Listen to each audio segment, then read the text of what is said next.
Ini adanya di belakang Museum Tsunami Aceh. Nah, berapa luas kira-kira teman-teman? Ini kebanyakan daripada penghuninya itu orang dari Jawa. Dan sekarang kita tunjukin nama-nama yang menjajah Indonesia ini sebenarnya ya pasukannya dari orang Jawa. Ya teman-teman, ini bukan fitnah, ini fakta yang kita ungkapkan, ini fakta. Ini kuburan Jenderal Kohler. Nah, Jenderal Kohler yang mati di depan Masjid Raya Banda Aceh.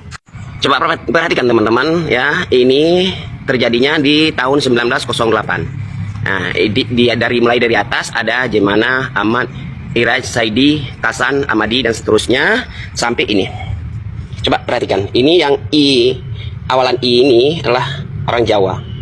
Nah, ya ini namanya Wongso Dimejo, ya, Kromo Wirijo. Ini semua orang Jawa. Nah, perhatikan ini. Nah, tadi Kromo.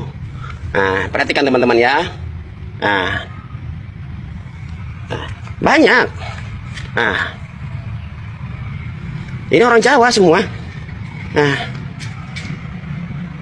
cuma sedikit dari orang Belanda. Karyo Wongso, gitulah. Kasbah ini, pokoknya ada I, ini adalah orang Jawa. Sarman, Lukas dan sebagainya.